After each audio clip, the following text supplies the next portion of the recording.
Bienvenue les balances pour les énergies de ce mois de décembre 2023. On va aller regarder ensemble le message que les cartes ont à vous apporter pour ce mois à venir. Alors bien sûr, vous gardez à l'esprit que ça reste général, ça ne pourra pas parler à toutes les balances. Vous prenez uniquement si ça fait écho à ce que vous traversez actuellement.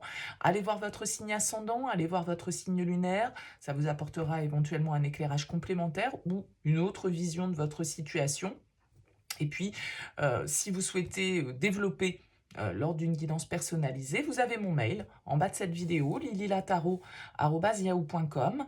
Je fais toujours une approche préalable avant la première consultation pour voir si je cerne bien votre situation et donc si on peut poursuivre nos échanges. Donc, dans votre mail, vous me donnez uniquement prénom, date de naissance des personnes concernées, le domaine, c'est pro, c'est sentimental, c'est financier.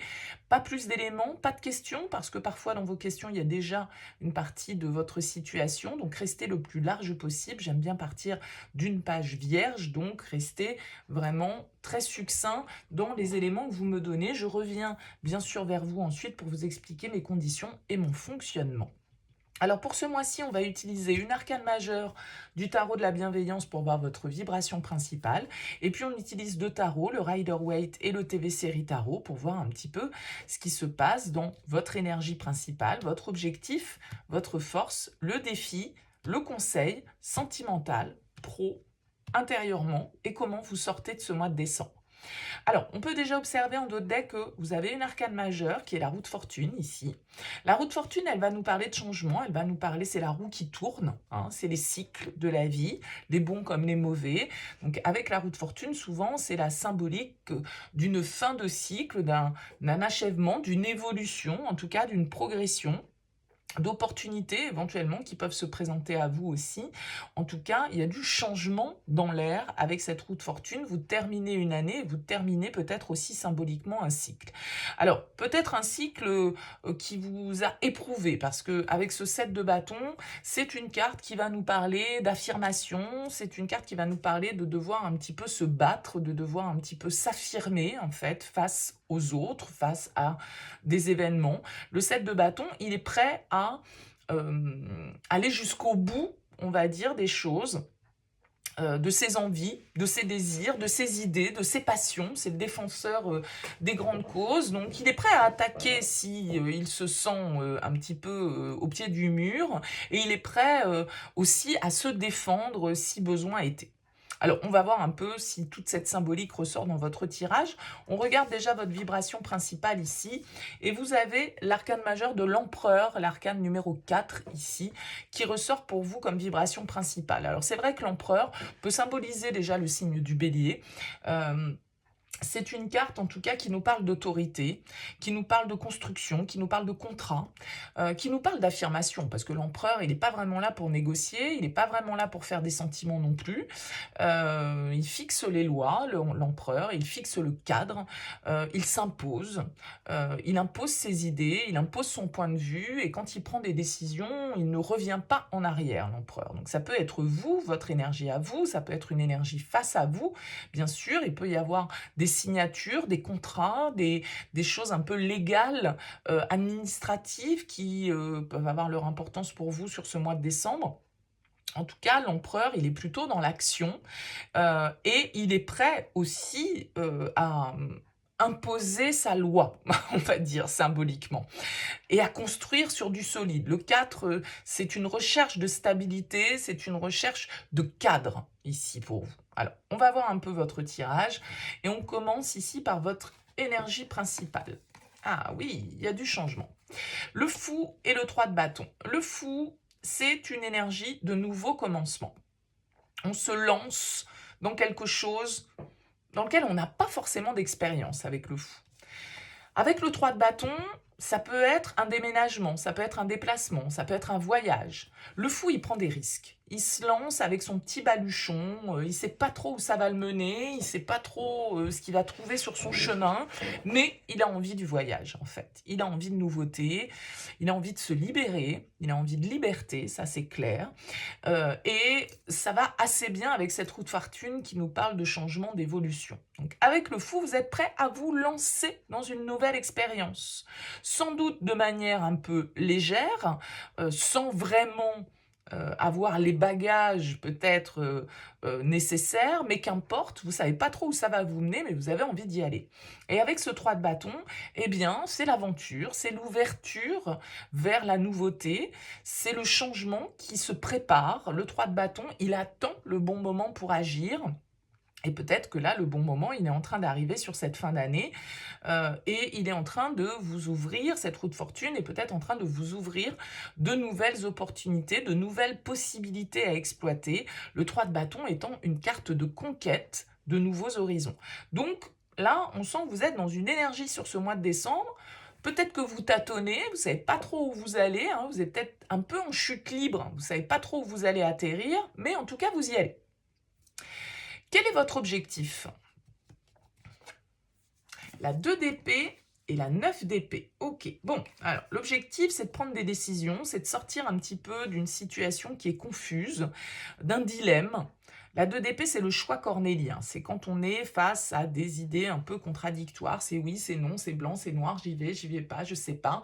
Le 2 d'épée, il est un peu aveuglé par ses pensées, il est un peu aveuglé ici sans doute par ses peurs. D'accord? Parce que la 9 d'épée, c'est tout ce qui nous fait nous sentir mal, c'est tout ce qui nous plonge dans le négativisme, c'est tout ce qui nous travaille un petit peu comme ça, qui nous empêche de dormir. Alors c'est votre objectif, c'est-à-dire que pour moi, votre objectif, c'est de sortir de ça, c'est de sortir d'une situation stressante, c'est surmonter vos peurs en prenant des décisions, en vous attaquant au problème avec le 2 d'épée, en crevant un abcès, hein, parce que le 2 d'épée, vu que c'est votre objectif, je ne pense pas que ce soit de rester dans l'instabilité, mais c'est plutôt de réfléchir et de trancher. Et le 2 d'épée, eh bien, parfois, il doit effectivement s'attaquer à une problématique qu'il a ignorée avec ce bandeau sur les yeux pendant un certain temps. Et puis là, il va être l'heure de se confronter peut-être à une forme de vérité et de dépasser les peurs liées à cette décision ou à cette vérité qui doit s'imposer à vous sur ce mois de décembre. Ok. Qu'est-ce qui va vous aider, les balances? Alors, on a le pendu, une arcane majeure de nouveau, et le page de bâton. Ok. Moi, je pense que le pendu, pour vous aider, c'est une carte un petit peu où on vous dit, voilà, vous avez pris le temps de la réflexion, vous avez pris du recul, il va falloir peut-être changer un petit peu votre vision des choses, lâcher prise, parce que le pendu, il n'a pas forcément le pouvoir sur les choses. Sur certaines, mais pas sur toutes. Et donc, il doit accepter qu'il ne peut pas tout contrôler. Il doit aussi sortir d'une position un peu sacrificielle dans laquelle il s'est mis plus ou moins volontairement et aborder la situation ou les problématiques ou les obstacles qui font face à lui avec un œil neuf. Et avec ce page de bâton, il y a vraiment un esprit d'aventure dans votre tirage des balances pour le moment, parce que le page de bâton, c'est l'aventurier du tarot, c'est celui qui a envie de découverte, c'est celui qui a envie d'expérience, d'expérimenter la nouveauté, de se laisser porter par ses désirs, par ses envies, de faire preuve d'un peu de folie, comme ce fou. Donc, il y a cette légèreté qui ressort. Et le fait qu'ici, avec le pendu, on force, du coup, je pense que vous allez apprendre à lâcher prise et à être un petit peu plus comme ce page de bâton qui est un peu l'adolescent dans le tarot et qui vit au moment présent sans trop se prendre la tête sur la suite. Donc, il peut être un peu impulsif, un peu innocent, un peu crédule, un peu léger, le page de bâton, comme pourrait l'être le fou, mais en même temps, justement, c'est aussi l'expérience qui la prise de risque, il ose le risque, le page de bâton. Il ose le risque, alors que vous étiez peut-être ici dans une attitude de contrôle, de réflexion intense et donc de peur. Parce que quand on réfléchit trop, eh ben on n'y va pas, on ne se lance pas. On ne la fait pas tourner cette roue. Voyez? Et donc je pense que vous vous êtes peut-être retrouvé dans une situation où vous avez eu peur d'agir, peur de trancher, et où le mental a pris le dessus sur l'instinct, le désir, la passion et l'exaltation de la nouveauté, en fait. La nouveauté vous faisait peut-être envie, mais elle vous faisait peur aussi. Et là, bam, vous sautez dans le vide. Qu'est-ce qui va vous défier? Ah bah tiens, on retrouve notre empereur. Ah, l'empereur et l'ermite. Ok, bon. Alors l'empereur et l'ermite, ça peut être des personnes face à vous. Alors bélier et vierge ici, on retrouve. Le défi, ça va être quand même... Alors, ça peut être l'un ou l'autre. Parce que c'est très structuré, l'empereur et l'ermite. C'est des cartes de réflexion, de contrôle, d'analyse. D'accord? L'empereur, il n'est pas du tout fou. Il n'est pas du tout dans le « allez hop, j'y vais, on verra bien ». Non, l'empereur, il a envie de contrôler. Et l'ermite, c'est plutôt aussi une énergie de réflexion, d'introspection, de recul, de passivité. Ok? Donc j'ai quand même l'impression ici que votre force, c'est justement d'agir un petit peu de manière impulsive, c'est-à-dire en étant un peu fou ou folle, ok? Et que peut-être justement le défi, ça va être de dépasser un besoin ou un instinct de contrôle que vous pouvez avoir sur les situations. Et peut-être que vous vous confrontez ici à une forme d'autorité face à vous, hein. Avec l'empereur et l'ermite, on peut avoir des personnages face à nous qui sont qui veulent être un petit peu les guides, qui veulent être un petit peu les gourous parfois, vous voyez. Donc peut-être que vous êtes face à ça, que vous devez vous libérer d'une certaine forme d'autorité, d'une certaine forme de manière de penser ou d'une manière d'être qui vous contraint, qui vous limite, qui vous isole peut-être même un petit peu avec cette carte de l'ermite. Donc prenez le temps de la réflexion, soit, mais je pense que ici vous avez envie de vous lancer. Alors je dis pas qu'il faut faire tout et n'importe quoi, mais vous avez quand même intérêt ici avec ce page de bâton à aller expérimenter. Et à ne pas vous laisser inhiber par des règles, un cadre, c'est comme ci, c'est comme ça. Vous voyez, l'empereur, c'est très carré, quoi. Bon, donc peut-être qu'il vous faut un peu sortir du cadre. Vous avez envie de sortir du cadre et peut-être que c'est ce qu'il vous faut sur ce mois de décembre. On va voir le conseil. 6 de coupe et la papesse. Écoutez votre intuition, les balances. Écoutez votre intuition. Le 6 de coupe en conseil, il vous dit, mais connectez-vous à votre enfant intérieur, à votre, justement, là encore, c'est des énergies de légèreté, c'est des énergies d'innocence. Le 6 de coupe, c'est quand on est comme un gamin. En fait, le 6 de coupe, c'est quand on a envie de partager sans trop se prendre la tête. Les enfants, quand ils vivent leurs histoires d'amour, ben voilà, quand on est gamin, c'est mon mari, c'est ma femme. On pense pas à demain, ils sont pas là-dedans, les enfants. Et le 6 de coupe, en conseil, il vous invite à effectivement retrouver une certaine forme d'innocence et de légèreté qui vous a peut-être manqué ici à un moment donné parce que vous vous étiez fixé trop de règles, trop de cadres, trop de rigidité. Alors que vous avez peut-être ici besoin de vous affirmer. Et cette carte de la papesse, c'est une carte qui nous parle de réflexion. C'est une carte qui nous parle d'intuition. La papesse, elle sait intuitivement ce qu'elle doit faire. Elle pressent les choses, elle sent les choses. Donc connectez-vous à ça. Connectez-vous à votre intuition. Laissez le mental et le besoin de contrôler de côté. Sans pour autant être complètement dans la folie pure et dure, à faire tout et n'importe quoi, parce que la papesse, elle n'est pas du tout là-dedans, elle réfléchit quand même, elle est posée, hein, elle est passive presque, mais elle sait, et elle comprend ses propres réflexes, elle arrive à analyser un petit peu le pourquoi du comment, pourquoi je reproduis sans cesse aussi des fois certains schémas, qu'est-ce que j'ai à comprendre. Elle comprend la papesse, elle comprend au-delà des mots, elle perçoit. Sentimentalement, on retrouve ce 7 de bâton, donc C'est là que ça se passe un petit peu. Et on a un roi d'épée. Ouais, bon. Vous avez, je pense ici, besoin de faire preuve. Ce roi d'épée, ça peut être vous, hein, c'est un signe d'air. Vous avez besoin de faire preuve d'autorité, vous avez besoin de trancher, vous avez besoin de prendre des décisions, vous avez besoin de défendre vos acquis, de défendre votre point de vue.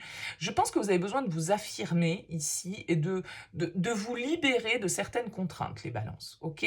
Ça va pas se faire sans difficulté, parce qu'avec le 7 de bâton, forcément, on a des personnes ou des situations qui nous font obstacle. Mais le 7 de bâton, il se laisse pas démonter par ça, il en a rien à faire que les gens, ils pensent pas comme lui.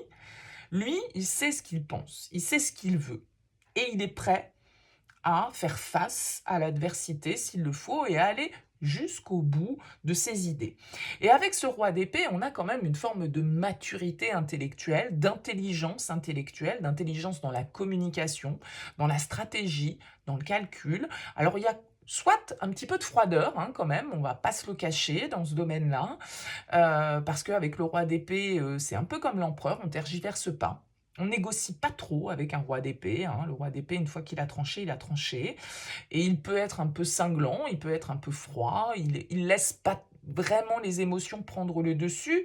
Donc je dirais que là, dans l'aspect relationnel, sentimental, effectivement, il y a peut-être un petit vent de fraîcheur qui fait que vous êtes obligé de vous défendre, que vous êtes obligé de débattre, que vous êtes obligé de faire preuve un petit peu de fermeté et d'autorité face à une situation qui vous est propre. Je ne sais pas quelle elle est, hein, mais voilà.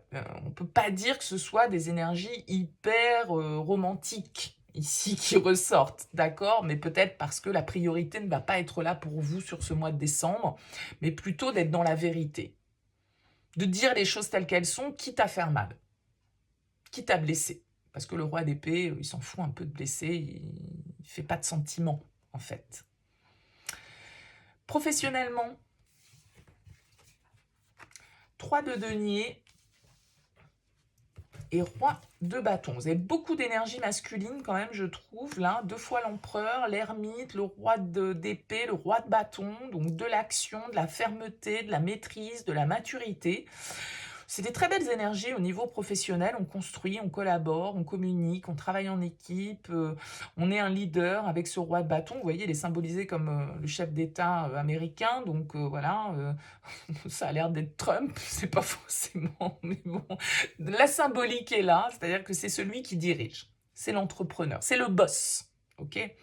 Donc, ici, j'ai l'impression que vous êtes en tout cas en pleine maîtrise de ce que vous faites, de votre domaine, que vous savez transmettre, que vous savez motiver, que vous savez communiquer, que vous savez apprendre ou transmettre votre connaissance ici. Et avec ce 3 de denier, on a de la communication, on bâtit en fait avec le 3 de denier, on construit, c'est constructif ces énergies pour vous au niveau professionnel. Donc je pense plus que ces épées qui ressortaient, ce combat que vous menez, il est plus au niveau perso que pro. Au niveau pro, ça a l'air de bien se dérouler pour vous, les balances, sur ce mois de décembre. Bon, bien évidemment, ça va pas être 100% des balances, ok, mais enfin là, pour ceux qui ont à entendre ce message, c'est pas là que le bas blesse sur ce mois, c'est plutôt constructif, c'est plutôt positif. Voilà, on apprend, on collabore, on communique, on a des projets communs, chacun met la main à la pâte, je dirais, pour construire. Et si c'est vous, ce roi de bâton, eh bien, vous êtes un leader et c'est très bien. Mais ça peut être aussi, bien évidemment, quelqu'un face à vous, un chef, un supérieur, quelqu'un qui a un super leadership, quelqu'un qui vous motive, quelqu'un qui vous apprend, qui vous fait évoluer, qui vous fait avancer. Donc, pas de souci du côté professionnel. Intérieurement, que se passe-t-il ? Eh oui, ça ne m'étonne pas. Je me doutais qu'il y aurait une petite carte un peu down. 5 de coupe. 5 de coupe et 8 de denier. Je pense qu'il y a des choses qui vous travaillent. Avec le 5 de coupe, Ça va avec cette roue de fortune, ça va avec ce fou. C'est-à-dire que quand on se libère, quand on part vers quelque chose de nouveau, quand on opère des changements, quand on prend le risque un petit peu de se lancer, dans l'inconnu, eh bien forcément, ça veut dire qu'on va tourner le dos symboliquement à des choses, qu'on exploitait, qu'on expérimentait et qu'on connaissait jusque-là. Et le 5 de coupe, du coup, c'est une carte de deuil. C'est une carte un petit peu de tristesse parce qu'on se rend compte de ce qu'on va perdre, ou on se rend compte de ce qu'on a perdu, de ce qu'on n'aura pas, de ce qu'on n'aura plus, de ce qu'on ne pourra plus avoir. Et donc ce 5 de coupe, il a tendance à être un petit peu tourné vers le verre à moitié vide plutôt que le verre à moitié plein.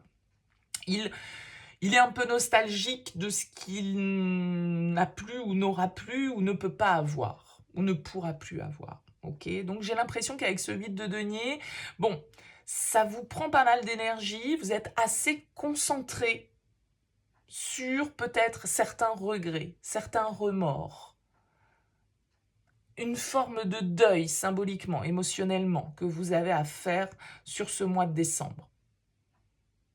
Peut-être que ça touche le relationnel, voilà, votre passé, et une forme, comme je le disais, un peu de libération qui est en train de s'opérer, mais qui, voilà, se fait pas forcément. Vous savez, moi, je prends souvent l'exemple 5 de coupe. C'est pas toujours parce qu'on perd symboliquement quelque chose et c'est dramatique, c'est pas ça.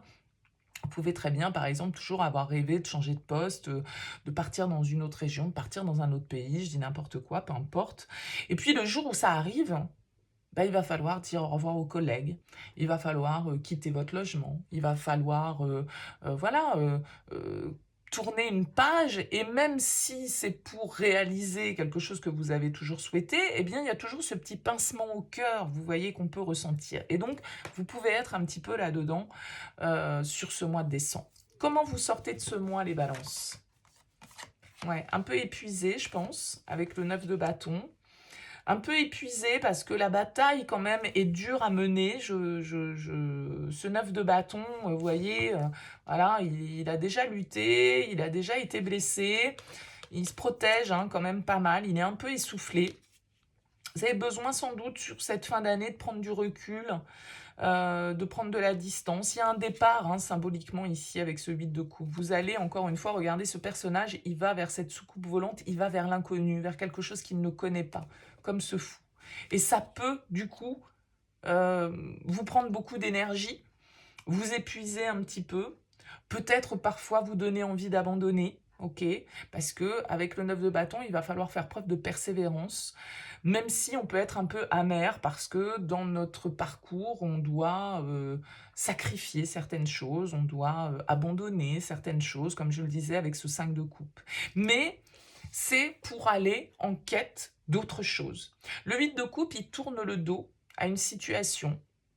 Vous voyez, ce personnage, il est de dos, hein, voilà. Il tourne le dos aux coupes qui sont ici parce que elles n'ont plus rien à lui apporter, ou en tout cas, il en a fait le tour et il part en quête d'autre chose. Mieux, je ne sais pas, mais autre chose, quelque chose de différent. C'est une carte de... symboliquement, en tout cas intérieurement, de quête intérieure. Ok, où on sait qu'on aspire à autre chose avec le 8 de coupe, mais pour ça, il est nécessaire de tourner le dos. Et pour moi, c'est ça avec ce 5 de coupe qui peut être un petit peu cette ambiance intérieure que vous vivez, parce qu'une page se tourne, ici avec la roue de fortune, un cycle se clôt, une nouvelle aventure s'ouvre pour vous, mais voilà, non sans lutte, non sans énergie de dépenser, non sans devoir essayer de convaincre, se défendre, faire preuve d'autorité, devoir peut-être ici avec ce roi d'épée, le roi d'épée il peut symboliser euh, un conseiller, un avocat, un juge, un notaire, que sais-je. Le roi d'épée, c'est celui qui a les connaissances. Et donc, vous pouvez être amené à vous tourner vers quelqu'un qui pourra vous épauler dans vos démarches. Et vous aider à ouvrir cette nouvelle page. Donc je pense qu'il va falloir faire preuve d'autorité et de stabilité et de... L'empereur, il se laisse pas marcher dessus. D'accord hein. Et je pense que là, du coup, il peut y avoir un petit peu d'énergie de dépenser là-dedans, dans ce changement que vous êtes en train d'opérer, les balances, sur ce mois de décembre. Voilà, écoutez, n'hésitez pas à me laisser un petit mot, un commentaire sous cette vidéo si ça vous a parlé. C'est toujours intéressant pour moi d'avoir vos retours. En tout cas, merci pour votre écoute, pour votre présence. N'hésitez pas à liker, à partager, à vous abonner. Je vous souhaite un excellent mois de décembre et puis je vous dis à très vite.